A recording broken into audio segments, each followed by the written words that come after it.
Guys, welcome back to another video from HDS tutorial. आज लोग जैसे 8 क्लास का साइंस का सिलेबस का थोड़ा सा चर्चा करेंगे, ठीक ना। कि 8 क्लास में आपको क्या क्या पढ़ना है साइंस में, चैप्टर वाइज में बताते जाऊंगा। और चैप्टर का जो टॉपिक रहेगा, मेन टॉपिक रहेगा, और कहीं कहीं पर सब टॉपिक को भी मैं थोड़ा सा इंक्लूड कर दिया हूँ। वो सब आपको मैं अभी बताने वाला हूँ। इस वीडियो को पूरा देखिए अगर आप 8 क्लास में है तब, क्योंकि इस वीडियो को देखने के बाद आपको क्लियर हो जाएगी कि आपको 8 क्लास में क्या क्या सीखना है बेसिक तौर पर। तो चलिए वीडियो को आगे कंप्लीट करते हैं। वैसे तो वीडियो का टाइटल है JCERT 8 क्लास साइंस सिलेबस, लेकिन आप कोई भी बोर्ड से हो, चाहे वो JEC से हो, JCERT से हो, या फिर CBSE हो, या बिहार बोर्ड हो, या फिर यूपी बोर्ड हो, कोई भी बोर्ड हो, अगर आप 8 क्लास में हैं, ठीक ना, अगर आप 8 क्लास में हैं तो आपको यही सब बेसिकली पढ़ना पड़ेगा 8 क्लास में साइंस में। देखिए सबसे पहला चैप्टर है हमारा, ये चैप्टर आगे पीछे हो सकता है, टॉपिक आगे पीछे हो सकता है, पर आपको जितना मैं भी सिलेबस बताने वाला हूँ ये 8 क्लास का ही है। और सब जितना भी इंडिया में अभी तक NCERT हो, JCERT हो, कोई भी बोर्ड हो, आपको यही सब पढ़ना है। तो चलिए एक नजर डाल लेते हैं आपका 8 क्लास में साइंस में कौन कौन सा टॉपिक है सिलेबस में। देखिए सबसे पहला चैप्टर है कोशिका जीव की इकाई। इसमें आपको पढ़ना पड़ेगा कोशिका की खोज, ठीक ना, कोशिका की खोज के बारे में पढ़ना है। उसके बाद आपको पढ़ना पड़ेगा कोशिकाओं की संरचना, मतलब कोशिका का आकार कैसा रहता है, प्रकार कैसा रहता है, आकृति कैसा रहता है। उसके बाद आपको पढ़ना पड़ेगा कोशिका की संख्या, मतलब एक इंडिविजुअल में, एक जीव में कितनी कोशिका हो सकता है, ये सब पढ़ना पड़ेगा आपको। फिर आपको पढ़ना है कोशिका के घटक, मतलब कोशिका किस किस चीज से मिलकर बना होता है, ठीक ना। तो देखिए कोशिका के जो 3 घटक है इसको थोड़ा सा पढ़ना पड़ेगा आपको। कोशिका झिल्ली है, कोशिका द्रव्य है, केंद्रक है। उसके बाद फिर आपको पढ़ना पड़ेगा केंद्रिका एवं गुणसूत्र, केंद्रक के बीच में, ठीक ना, केंद्रिका रहता है और गुणसूत्र रहता है। इसका भी थोड़ा सा आपको इंट्रोडक्शन मिल जाएगा 8 क्लास में। और फिर आगे देखिए लास्ट टॉपिक होगा आपका पौध एवं जंतु कोशिका में तुलना, मतलब दोनों में अंतर, पौध कोशिका और जंतु कोशिका में आपको अंतर समझना पड़ेगा, ठीक ना, क्योंकि पौध कोशिका जंतु कोशिका एक जैसा नहीं होता है, थोड़ा सा संरचना अलग अलग होता है। फिर देखिए दूसरा चैप्टर है धातु एवं अधातु। इसमें आपको पढ़ना पड़ेगा धातुओं के भौतिक गुण, ठीक ना। इसमें आपको देखिए भौतिक गुण में दिखावट हो जाएगा, भौतिक अवस्था हो जाएगा, चमक हो जाएगा, आघात वर्धनीयता हो जाएगा, उसके बाद तन्यता हो जाएगा, ध्वन्यात्मकता हो जाएगा, फिर उष्मा की चालकता, उष्मा की चालकता, ये सब को पढ़ना पड़ेगा, विद्युत की सुचालकता। फिर आपको अधातु के भौतिक गुण पढ़ना पड़ेगा इसमें, ठीक ना। अब देखिए यहाँ पर अधातुओं के भौतिक गुण, यहाँ पर अधातुओं के भौतिक गुण है, उसमें क्या क्या पढ़ना पड़ेगा, देखिए निष्प्रभा, गैर चमकदार, ये सबको पढ़ना पड़ेगा। फिर आपको पढ़ना पड़ेगा कि अधातु भंगुर होते हैं, ठीक ना, क्षण भंगुर होते हैं, तुरंत टूट जाते हैं। फिर अधातु अध्वन्यात्मकता होती है। फिर अधातु विद्युत का कुचालक होता है, उसमें का भी कुचालक होता है। फिर आपको पढ़ना पड़ेगा धातुओं के रासायनिक गुण और अधातुओं के रासायनिक गुण। क्लियर है, इतना आपको पढ़ना पड़ेगा चैप्टर 2 में, धातु एवं अधातु चैप्टर में। फिर आपका थर्ड चैप्टर है, काफी इंटरेस्टिंग चैप्टर है, सूक्ष्म जीव, माइक्रो ऑर्गेनिजम्स, ठीक ना। इसमें आपको पढ़ना पड़ेगा सूक्ष्म जीव हमारे मित्र। देखिए सूक्ष्म जीव हमारे मित्र भी हैं, शत्रु भी हैं। क्लियर है, तो सबसे पहला टॉपिक आपको पढ़ना पड़ेगा मित्र है तो कैसे है मित्र, ये कैसे हमारे फायदा देते हैं, ये हमें कैसे जीने में मदद करते हैं, इस तरह से। उसके बाद फिर दूसरा है टीकाकरण, ठीक ना। टीकाकरण एक प्रक्रिया है जिसके द्वारा हम रोगों को मतलब सिक्योर करते हैं, अपने में आने से रोकते हैं, टीकाकरण। इसके बारे में आपको पढ़ना पड़ेगा, इंट्रोडक्शन मिल जाएगा आपको। फिर देखिए अगला टॉपिक रहेगा हमारा पर्यावरण संरक्षण एवं जीव। पर्यावरण संरक्षण में जीव किस तरह, मतलब सूक्ष्म जीव किस तरह हमारा सहायता करते हैं, ये सब आपको पढ़ना है। फिर आपको पढ़ना है नाइट्रोजन स्थिरीकरण, ये बहुत इंपॉर्टेंट चैप्टर है।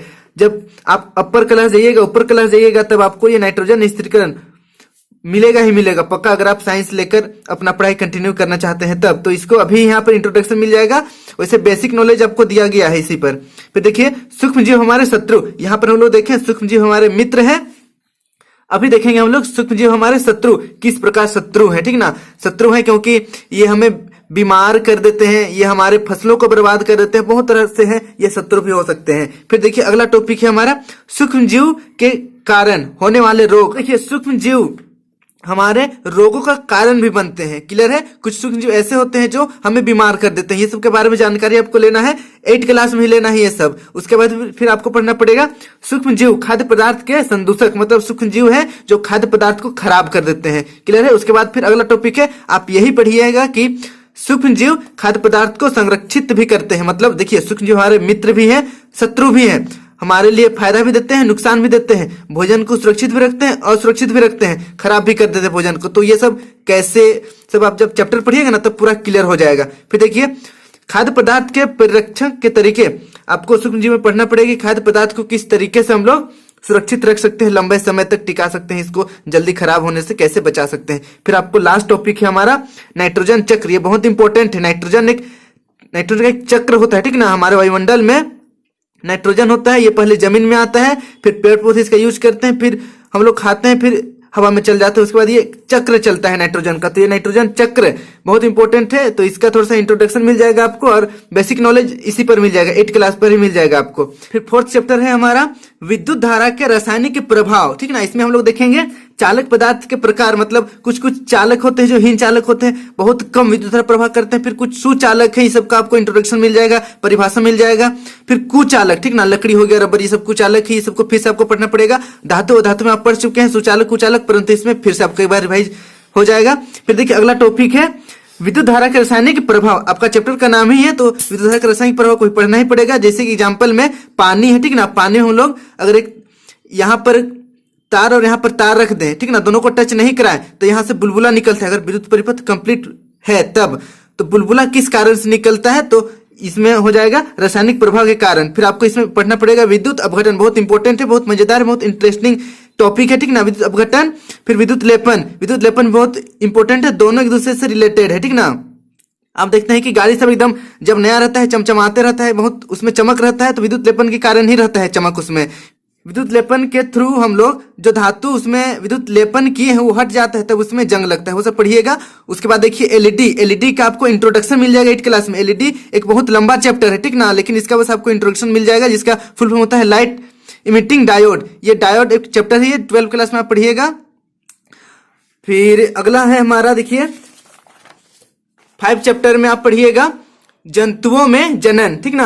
जंतु में जनन में सबसे पहला टॉपिक हमारा रहेगा जरायुज एवं अंडप्रजक। कौन कौन से जंतु हैं जो जरायुज है, अंडप्रजक है, जितना भी अभी तक एनिमल है, ठीक ना, सभी को, मतलब जानवर को और ह्यूमन भी आ जाता है उसमें, मनुष्य भी आ जाता है, दोनों को 2 कैटेगरी में बांटा गया है। पहला है जरायुज और दूसरा है अंडप्रजक। आप पढ़िएगा, चैप्टर में क्लियर हो जाएगा। फिर देखिए अगला टॉपिक है जीवों में जनन की विधियां, जीवों में किस प्रकार जनन होती है, ठीक ना। पहला है देखिए अलैंगिक, दूसरा है यहाँ पर लैंगिक। फिर अलैंगिक का यहाँ पर कुछ एग्जाम्पल दिया गया है, जिसे मुकुलन और द्विखंडन। जब आप पढ़िएगा चैप्टर को, बहुत मजेदार है, एक बार जरूर पढ़िए, 1-2 बार, जितना बार पढ़ सकते हैं पढ़िए, क्योंकि इससे एमसीक्यू काफी ज्यादा आता है। उसके बाद देखिए अगला है हमारा मानव में जनन।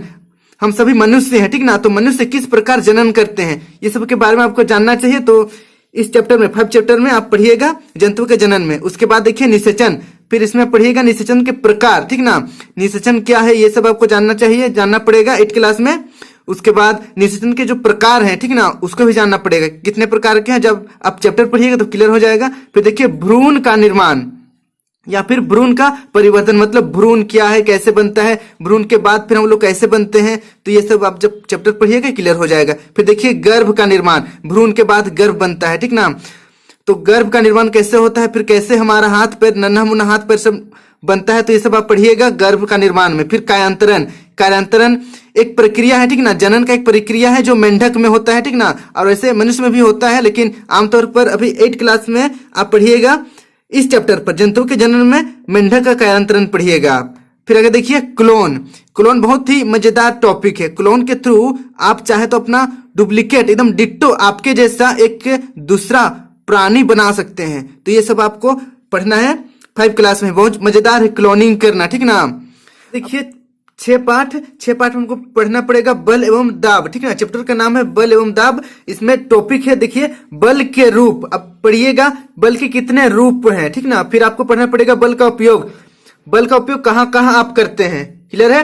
वैसे बल का उपयोग तो सभी जगह होता है, खाने पीने में, दौड़ने खेलने में, सभी जगह। फिर देखिए आपको पढ़ना पड़ेगा फिर बल का प्रभाव, जब आप कोई काम करते हैं कहीं पर बल कहीं पर बल लगाते हैं तब क्या क्या प्रभाव होता है, ये सब पढ़ना पड़ेगा आपको। फिर आपको पढ़ना है गुरुत्वाकर्षण, ठीक ना। यहाँ पर देखिए गुरुत्व बल, एक्चुअल में गुरुत्व बल बहुत इंपॉर्टेंट टॉपिक है, ठीक ना। देखिए हम लोग जो भी आसमान में फेंकते हैं ऊपर, सब का सब जमीन में नीचे गिरता है, पृथ्वी में गिरता है ना। तो पृथ्वी का भी गुरुत्वाकर्षण बल है, गुरुत्व बल है। तो आपको इसमें गुरुत्व बल पढ़ना पड़ेगा कि क्यों आसमान में कोई चीज फेंका जाता है ऊपर तो फिर भी नीचे ये गिर जाता है, ये पढ़ना पड़ेगा। फिर आपको पढ़ना है बल के प्रकार, बल के कितने प्रकार हैं, ठीक ना। फिर आपको पढ़ना पड़ेगा बल का मात्रक, बल को किससे हम लोग मापते हैं, ठीक ना, मतलब यूनिट, बल का यूनिट क्या है। फिर आपको पढ़ना पड़ेगा दबाव। फिर आपको देखना है दैनिक जीवन में दबाव का अवलोकन, मतलब कौन कौन सा दैनिक कार्य है जहां पर दबाव का अनुभव हम लोग कर सकते हैं, दबाव को महसूस कर सकते हैं, देख सकते हैं। फिर देखिए वायुमंडलीय दबाव भी पढ़ना पड़ेगा। वायुमंडलीय दबाव बहुत इंपॉर्टेंट है। देखिए अर्थ है, अर्थ में सब तरफ से, ठीक ना, वायुमंडल का दबाव पड़ रहा है, तो इसमें आपको पढ़ना पड़ेगा वायुमंडल दबाव क्या है। और आगे देखिए वायुमंडलीय दबाव का प्रभाव देखना पड़ेगा कि वायुमंडलीय जो दबाव है इसके क्या क्या प्रभाव हैं, ये सब आपको पढ़ना है बल एवं दाब चैप्टर में, 6 चैप्टर है। फिर अब हम लोग देखते हैं 7 चैप्टर। 7 चैप्टर का नाम है दहन एवं ज्वाला, ठीक ना। इसमें आपको पढ़ना पड़ेगा दहनशील पदार्थ, कौन कौन से पदार्थ है जो दहन में सहायक है, मतलब कौन कौन से पदार्थ हैं जो जलता है, नॉर्मल भाषा में बोले तो कौन कौन से पदार्थ जलता है, कौन कौन से पदार्थ नहीं जलता है। फिर आगे देखिए दहन में वायु का महत्व। देखिए जब आग जलाते हैं हम लोग कहीं पर भी तो बिना वायु का आग नहीं जल सकता है, तो क्यों, तो इसमें आपको पता चल जाएगा आंसर, ठीक ना। जब आप किताब पढ़िएगा तो पता चल जाएगा कि वायु का क्या महत्व है दहन में। फिर आपको देखना है ज्वलन ताप, क्लियर है। देखिए ज्वलन ताप भी आपको 8 क्लास में ही पढ़ना पड़ेगा। इसमें आप पता चलेगा कि देखिए एक मोमबत्ती को जब हम लोग फूंक मारते हैं तो बुझ जाता है, लेकिन अगर चूल्हे में फूंक मारते हैं तो चूल्हा का जो आग है और धधक जाता है, क्यों, ये सब आपको पता चल जाएगा जब पढ़िएगा तब। फिर देखिए तीव्र दहन, स्वतः दहन एवं विस्फोट, ये सब में थोड़ा थोड़ा अंतर है, सब दहन ही है लेकिन सब में अंतर है, ये सब अंतर आपको क्लियर हो जाएगा जब चैप्टर पढ़िएगा तब। फिर देखिए अगला टॉपिक है सोडा, अम्ल, अग्निशामक, मतलब आप बैंक जाते होंगे, हॉस्पिटल जाते होंगे तो एक रेड कलर का इस तरह का एक डब्बा देखते होंगे, दीवार आसपास टंगा हुआ रहता है, कुछ इस तरीके से रहता है, यहाँ पर रेड कलर किया हुआ रहता है, ठीक ना, दीवार में चिपकाया रहता है, तो इसको बोलते हैं सोडा अम्ल अग्निशामक। इसमें क्या रहता है, ये एक सिलेंडर है जो आग बुझाने में काम आता है, तो आप पढ़िएगा तो पता चल जाएगा। फिर आगे देखिए ज्वाला क्यों उत्पन्न होती है, अब आपको पढ़ना पड़ेगा, ठीक ना, समझना पड़ेगा, बहुत मजेदार टॉपिक है। ज्वाला क्यों उत्पन्न होता है, क्यों, ये जो क्यों क्वेश्चन ना बहुत जबरदस्त है। फिर आगे देखिए ईंधन, ईंधन आपको पढ़ना पड़ेगा कि कौन कौन सा ईंधन है, जैसे लकड़ी, ठीक है, लकड़ी हो गया ईंधन, लेकिन हम लोग पत्थर को तो ईंधन नहीं बोल सकते हैं क्योंकि वह नहीं जलता है, तो ये सब आप जब ईंधन पढ़िएगा टॉपिक तब पता चल जाएगा। फिर आगे देखिए आदर्श ईंधन, क्लियर है। अब देखिए आदर्श मतलब अच्छा होता है, ठीक ना, मतलब अच्छा ईंधन किसको बोल सकते हैं हम लोग, कौन कौन सा ईंधन को अच्छा ईंधन बोल सकते हैं, ये सब पढ़ना पड़ेगा। परिभाषा है इसका, एग्जाम्पल, ये सब इंपॉर्टेंट है, आपका एमसीक्यू क्वेश्चन में आने का बहुत चांसेस है, ठीक ना, आदर्श ईंधन। फिर देखिए ईंधन दक्षता, इसका मतलब कौन कौन सा ईंधन है, कितना पावरफुल ईंधन है, ये सब आपको पढ़ना पड़ेगा ईंधन दक्षता में। फिर देखिए विश्व उष्ण, ये बहुत इंपॉर्टेंट टॉपिक है, ठीक ना, जब तक आप पढ़ाई कीजिएगा तब तक ये काम आने वाला है। विश्व उष्ण, इसको इंग्लिश में आप जानते हो ग्लोबल वार्मिंग के नाम से, ठीक ना, तो ये इसको हिंदी में बोलते हैं विश्व उष्ण। आजकल काफी बढ़ गया है जिसके कारण काफी प्रॉब्लम होता है। फिर आगे देखिए 8वां पार्ट है किशोर अवस्था की ओर, ठीक ना, जब बच्चा रहता है कोई व्यक्ति फिर बड़ा होता है तो थोड़ा थोड़ा उसका शरीर में चेंजेज आने लगता है, बदलाव आने लगता है, इसी को बोलते हैं हम लोग किशोर अवस्था। अब देखिए पहला टॉपिक है हमारा किशोर अवस्था, आप पढ़िएगा जब किशोर अवस्था की ओर चैप्टर पढ़िएगा तब किशोर अवस्था क्या है क्लियर हो जाएगा, ठीक ना। फिर देखिए यौनारंभ, मतलब यौनारंभ एक स्टेज होता है, ठीक ना, मनुष्य का एक स्टेज होता है जिसमें वह यौवन की ओर अग्रसर होता है, उसको यौनारंभ बोलते हैं, तो ये सब आप पढ़िएगा। फिर अगला टॉपिक है देखिए यौनारंभ में होने वाले परिवर्तन, जब कोई इंसान बड़ा होता है, ठीक ना, जब यंग होता है तब उसके शरीर में कुछ कुछ परिवर्तन होता है, तो वो सब आप पढ़िएगा। फिर देखिए अगला टॉपिक है जनन अंगों में परिपक्वता, जब इंसान, ठीक ना, बड़ा हो जाता है, यंग हो जाता है, मेच्योर हो जाता है, तब उसके जनन अंग, ठीक ना, जनन अंग में कुछ कुछ बदलाव आने लगता है, जनन अंग मेच्योर होने लगता है, इसको बोलते हैं जनन अंग में परिपक्वता। अगला टॉपिक है हमारा गौण लैंगिक लक्षण, ये सब पढ़िएगा जब आप एक चैप्टर पढ़िएगा तब। फिर एक चैप्टर में ही है गौण लैंगिक लक्षणों के कारण, कौन कौन से कारण हैं जिसके कारण गौण लैंगिक लक्षण दिखता है। फिर आगे देखिए हार्मोन्स क्या है, ये सब पढ़िएगा, बहुत इंपॉर्टेंट है। अगर आप बायो में अपना करियर बनाना चाहते हैं तो ये हार्मोन्स हो गया, ये सब बहुत इंपॉर्टेंट चैप्टर हो जाता है, ठीक ना, टॉपिक बहुत इंपॉर्टेंट टॉपिक हो जाता है। फिर आगे देखिए अगला टॉपिक है हमारा मानव में जनन काल की अवधि। मतलब ऐसा तो नहीं है कोई ये बच्चा जन्म लिया और तुरंत 2 साल बाद ही एक नया शिशु को जन्म दिया, ऐसा तो होता नहीं है। जब वो मेच्योर होता है तब एक दूसरे संतति को जन्म देता है। तो ये पढ़िएगा कि कौन सी अवधि है, कितने साल बाद कोई भी एक मनुष्य दूसरे संतान को उत्पन्न कर सकता है। और ऐसा तो नहीं है कि अगर 50 साल की कोई लेडी है, ठीक ना, तो वह संतान उत्पन्न करने की योग्य नहीं होती है। तो कौन सा स्टेज है जहां पर कोई महिला या फिर कोई पुरुष जनन क्षमता खोता है, तो ये सब आप पढ़िएगा। फिर आगे देखिए ऋतुस्राव, जिसको हम लोग माहवारी भी बोलते हैं, ये सब आप पढ़िएगा जब किशोर अवस्था की ओर चैप्टर पढ़िएगा उस वक्त। फिर अगला टॉपिक देखिए संतति का लिंग निर्धारण, ये बहुत ही मजेदार टॉपिक है। देखिए आप अगर एक बॉयज हैं तो बॉयज ही क्यों हुए, आप गर्ल्स भी तो हो सकते थे, ठीक ना, आप लड़के भी तो बन सकते थे, लेकिन आप एक गर्ल्स ही हैं, क्यों? तो ये सब पता चल जाएगा आपको जब ये टॉपिक पढ़िएगा, संतति का लिंग निर्धारण, ठीक ना। अगर आप एक मान कर चलिए एक बॉयज हैं तो अभी क्यों ही, मतलब क्यों बॉयज हैं, क्यों गर्ल्स आप नहीं बने, तो ये सब आप पता चल जाएगा जब ये टॉपिक पढ़िएगा संतति का लिंग निर्धारण। तो पता चलेगा कि आप लड़की हैं तो क्यों लड़के हैं और लड़की है तो क्या कारण है जिसके कारण आप लड़की हैं, सब पता चल जाएगा। उसके बाद देखिए लिंग हार्मोन के अतिरिक्त अन्य हार्मोन्स, ये सभी आपको पढ़ना पड़ेगा। बहुत सारे हार्मोन्स हमारे बॉडी में हमेशा रिलीज होते रहते हैं। अब आगे देखिए कायांतरण, ठीक ना, ये जो कायांतरण टॉपिक है ये जंतुओं में जनन चैप्टर में भी था, फिर यहाँ पर फिर से पढ़ना पड़ेगा। बस अंतर ये है कि कायांतरण अभी आपको मनुष्य में पढ़ना है और उस चैप्टर में था मेंढक पर। फिर आगे देखिए किशोर अवस्था की पोषण आवश्यकताएं, ये बहुत ही इंपॉर्टेंट है, ठीक ना, क्योंकि एक बच्चा है, मानकर चलिए एक बच्चा है तो जितना खाना एक बच्चा खाता है एक जवान लड़का या लड़की उतना ही नहीं खाएगा, थोड़ा सा अधिक खाएगा। तो कितना ज्यादा खाना चाहिए, क्या खाना चाहिए, कौन कौन सा पोषक तत्व तो लेना चाहिए, सब आपको पता चल जाएगा जब आप पढ़िएगा किशोर अवस्था की पोषक आवश्यकताएं, ये सब। फिर आगे देखिए किशोर अवस्था में जननात्मक स्वस्थ, मतलब आपको भविष्य में कभी ना कभी तो जनन करना ही है, ठीक ना, तो उसके लिए स्वच्छता और स्वास्थ्य बहुत इंपॉर्टेंट है। तो ये सब आपको पढ़ना पड़ेगा कि क्यों इंपॉर्टेंट है और कैसे हम लोग स्वस्थ और स्वच्छता मेंटेन कर सकते हैं। फिर आगे देखिए व्यक्तिगत स्वच्छता, यह भी इंपॉर्टेंट है कि आप अपना सफाई कैसे करेंगे, ये सब आपको पढ़ना चाहिए और जानना चाहिए, हर एक व्यक्ति को जानना चाहिए, चाहे वो 8 क्लास में हो, 9 क्लास में हो, 10 में हो, एक बच्चा हो, कोई भी हो, ठीक ना, सबको जानना चाहिए व्यक्तिगत स्वच्छता। फिर आगे देखिए शारीरिक व्यायाम व योग, ये भी जानना चाहिए सबको, क्योंकि देखिए व्यायाम बहुत ही जरूरी होता है हमारे शरीर के लिए और योग भी। फिर आगे देखिए नशीली दवाइयों का निषेध, नशीली दवाइयों का हमें निषेध करना चाहिए, क्यों करना चाहिए, ये सब आप जानिएगा, ठीक ना।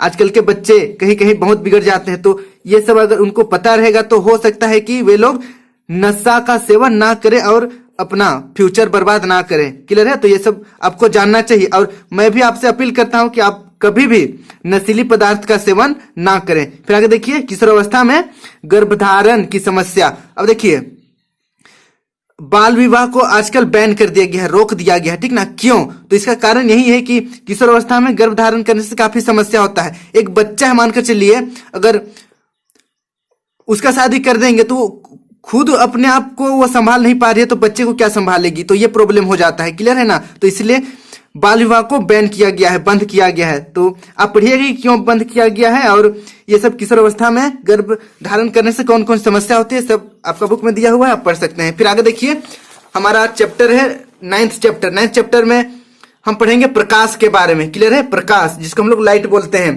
देखिए इसमें टॉपिक रहेगा हमारा प्रदीप्त तथा अप्रदीप्त वस्तुएं।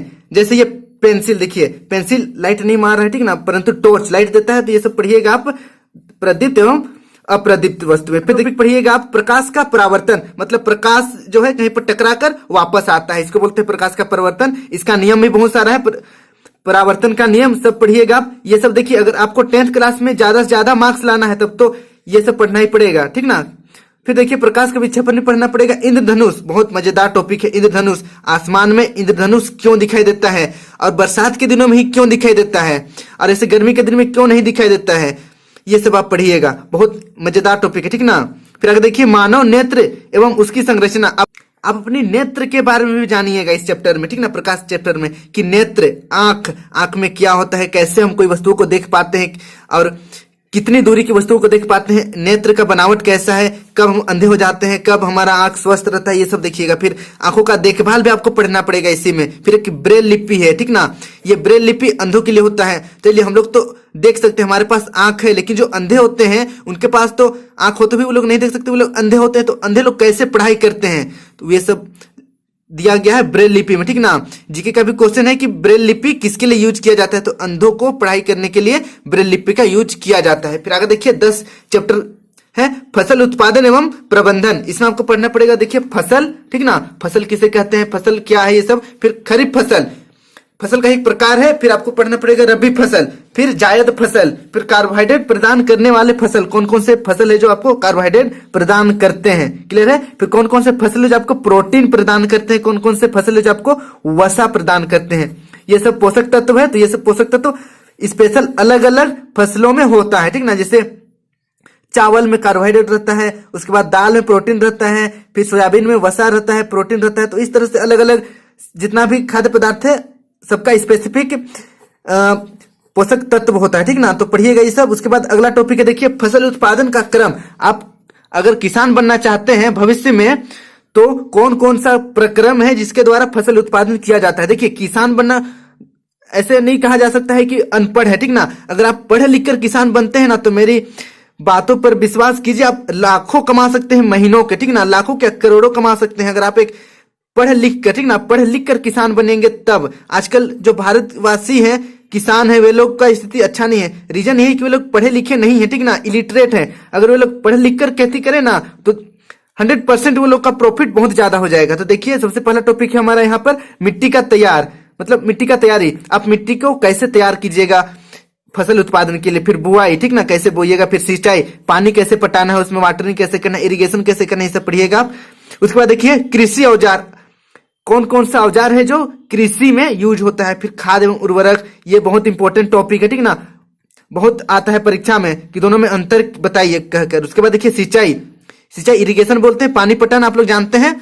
तो ये सब बहुत टेक्निक होता है, ठीक ना, पानी पटाने का भी बहुत सारा टेक्निक होता है। तो वो सारे टेक्निक का आप यहाँ पर हल्का हल्का थोड़ा सा इंट्रो मिल जाएगा। फिर देखिए आगे है खरपतवार से सुरक्षा। खरपतवार मतलब होता है वैसा घास सब जो आपका फसल को बर्बाद कर देता है। मतलब हम यहाँ पर अगर धान बो दिए हैं, बीच में आ गया क्या क्या घास सब और बर्बाद कर धान को, उसको बोलते हैं खरपतवार, ठीक ना, मतलब बेकार घास जो हमारे खेत में उग जाते हैं उसको बोलते हैं खरपतवार। तो इससे कैसे सुरक्षा हम लोग ले सकते हैं, ये सब पढ़िएगा। अब फिर आगे देखिए कटाई, ठीक ना, कटाई के लिए कई तरह की मशीनें आती है, ये सब आप पढ़िएगा। उसके बाद पढ़िएगा आप हाथ से भी कटाई कर सकते हैं। फिर भंडारण, भंडारण क्यों जरूरी है, भंडारण करने से क्या फायदा होता है, किस तरह से भंडारण करना चाहिए और कौन कौन सा तरीका है भंडारण करने का, ये सब आप पढ़िएगा, ठीक ना। जब आप पढ़िएगा फसल एवं उत्पादन प्रबंधन, ठीक ना, तो ये सब जानना चाहिए आपको, क्योंकि कहीं ना कहीं मुझे लगता है आप भी किसान घर से बिलोंग करते ही होंगे, ठीक ना। फिर अगला 14 पाठ देखिए ध्वनि, ठीक ना। ध्वनि में देखिए आप पढ़िएगा ध्वनि कैसे उत्पन्न होती है, मतलब आवाज, ध्वनि मतलब साउंड होता है, आवाज होता है, कैसे उत्पन्न होता है हमारे गले से, कैसे निकलता है, इसे पढ़िएगा आप। फिर पढ़िएगा देखिए मानव द्वारा उत्पन्न ध्वनि, क्लियर है, मानव कैसे ध्वनि उत्पन्न करता है, सब आदमी का अलग अलग साउंड क्यों होता है, ये सब पढ़िएगा आप। ध्वनि संचरण के लिए माध्यम, मतलब देखिए आप अंतरिक्ष में जाइएगा, कितनों चीजें गला फाड़ भी दीजिएगा ना, अगर कोई बगल में भी आपका है तो उसको नहीं सुनाई देगा, क्लियर है, मतलब ध्वनि एक माध्यम में गति करता है, ठीक ना। तो ये माध्यम होना चाहिए। तो ये सब पढ़िएगा आप कैसे कैसे माध्यम से, मतलब ठोस तरल सब हो सकता है। फिर आगे देखिए हम ध्वनि को अपने कानों से कैसे सुनते हैं। देखिए आवाज तो हम लोग गला से निकालते हैं, फिर हमारे कान इसको सुनता है, क्लियर है। तो कान कैसे सुनता है ये सब आप पढ़िएगा, बहुत मजेदार है। अगर कोई पढ़ाए ना पढ़ाए आपको जानना चाहिए, आप किताब पकड़िए और एकदम पढ़ना शुरू कीजिए, बहुत मजेदार है। फिर आगे देखिए कंपन का आयाम, आवर्तकाल तथा आवृत्ति, ये सब है बहुत मतलब इंपॉर्टेंट टॉपिक है, ठीक ना। फिजिक्स लेना चाहते हैं तो ये सब बहुत काम आने वाला है। फिर आगे देखिए प्रबलता तथा तारत्व, ये सब पढ़िएगा। फिर श्रव्य, पराश्रव्य तथा अश्रव्य ध्वनियां, मतलब कुछ ध्वनि ऐसी है जिसको आप सुन सकते हैं, कुछ ध्वनि ऐसी जिसको आप नहीं सुन सकते हैं, ये सब आप पढ़िएगा, कौन सी ध्वनि आप सुन सकते हैं, कौन सी ध्वनि आप नहीं सुन सकते हैं। फिर आगे देखिए स्वर एवं संगीत, ये दोनों आवाज ही है, लेकिन देखिए दोनों में अंतर क्या है, सब आप किताब पढ़िएगा तो पता चल जाएगा। स्वर से हमारा सर दर्द करता है, ध्वनि और जो ये संगीत है, ये हमारा मन को बहुत संतुष्ट देता है। फिर देखिए शोर प्रदूषण मतलब ध्वनि प्रदूषण, क्लियर है। ये सब आजकल गाड़ी में बहुत हो रहा है, तो क्यों हो रहा है, इसका उपाय क्या है, ये सब आप पढ़िएगा। शोर को सीमित करने का उपाय, ये सब भी आप पढ़िएगा कि कैसे हम आवाज को कंट्रोल कर सकें ताकि ध्वनि प्रदूषण कम से कम हो। फिर आगे देखिए प्राकृतिक परिघटनाएं, क्लियर है। प्राकृतिक परिघटनाएं मतलब ऐसी परिघटनाएं जो मतलब प्राकृतिक होता है, जिसको कोई भी रोक नहीं सकता है, क्लियर है ना। इसके प्रभाव को कम किया जा सकता है लेकिन इसे रोका नहीं जा सकता है। देखिए तड़ित मतलब बिजली का चमकना, बरसात में आप लोग कभी ना कभी सुने ही होंगे, एकदम बिजली चमकता है। फिर अगर देखिए रगड़ द्वारा आवेश, अगर देखिए आप लोग ऐसे बचपन में किए होंगे कि पेंसिल को अपने सर में ऐसे ऐसे रगड़े होंगे, उसके बाद कागज का एक टुकड़ा को उसमें चिपकाए होंगे, चिपक जाता है। ये सब क्यों होता है, कैसे होता है, ये सब आप रगड़ द्वारा आवेश इसमें पढ़िएगा। फिर देखिए आवेशों के प्रकार तथा उनकी अन्योन क्रिया, ये सब पढ़िएगा कि आवेश का कितना प्रकार है और आवेश कैसे कैसे काम करता है, ठीक ना। जब हम लोग कुछ चीज में किसी को रगड़ते हैं तो आवेश उत्पन्न होता है। इसीलिए अगर आप बचपन में किए होंगे कि इस तरीके से कागज रख लिए होंगे और सर को मतलब पेंसिल को अपना सर में रगड़े होंगे, फिर ऐसे चिपकाए होंगे तो चिपक गया होगा कागज। तो ये सब क्यों होता है, सब पढ़िएगा आप परिघटनाएं में, ठीक ना। मतलब प्राकृतिक परिघटनाएं चैप्टर में पढ़िएगा। फिर देखिए अगला टॉपिक है आवेश का स्थानांतरण, ये सब पढ़िएगा। उसके बाद देखिए तड़ित की कहानी, ये कहानी है, बहुत इंटरेस्टिंग कहानी है, आप जरूर पढ़िए तड़ित की कहानी। उसके बाद देखिए तड़ित से सुरक्षा मतलब बिजली चमकता है तो हम कैसे अपने आप को सुरक्षित रख सकते हैं, नहीं तो फिर 1 मिनट में ही हमारा स्वर्गवास हो जाएगा। फिर देखिए आगे भूकंप, भूकंप कैसे हम भूकंप से बच सकते हैं, ठीक ना।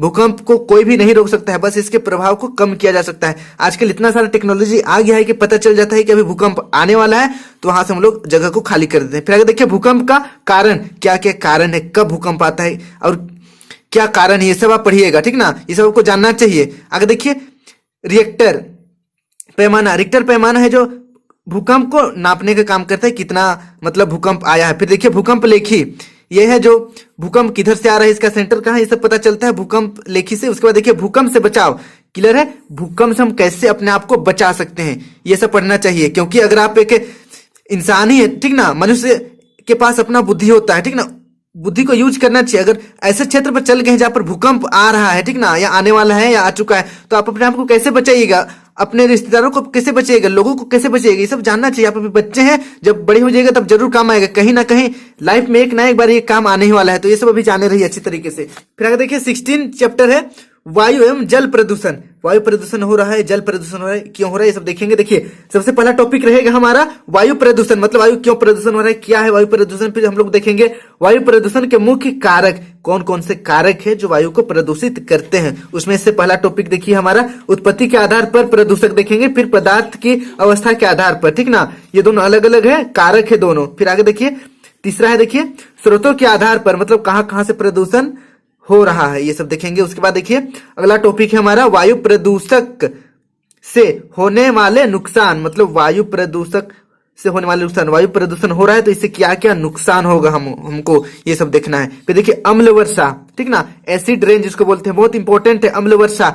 अम्ल वर्षा के कारण ही ताजमहल का जो रंग है वो क्यों, आप पढ़िएगा तो पता चल जाएगा क्यों फीका होते जा रहा है। और अम्ल वर्षा के कारण बहुत सारी फसलें बर्बाद हो जाती है। अम्ल वर्षा के कारण हमारे स्किन में, हमारे त्वचा में बहुत सारी बीमारियां हो जाती है, ये सब पढ़िएगा तो पता चलेगा आपको। फिर अगला देखिए अम्ल वर्षा का दुष्प्रभाव, मैंने बता दिया क्या क्या होता है। उसके बाद देखिए विश्व तापन, ये भी एक टॉपिक है, पहले भी एक टॉपिक था, ठीक ना, मतलब ये टॉपिक हम लोग पहले कवर कर चुके हैं, जिसको इंग्लिश में बोलते हैं ग्लोबल वार्मिंग, ठीक ना।